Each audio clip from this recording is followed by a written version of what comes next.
So, hi guys. Ako po, si Kylie. Ginawa ko to ng... Wait nga lang.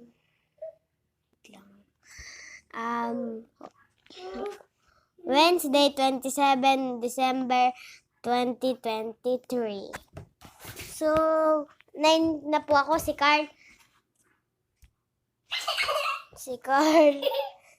ay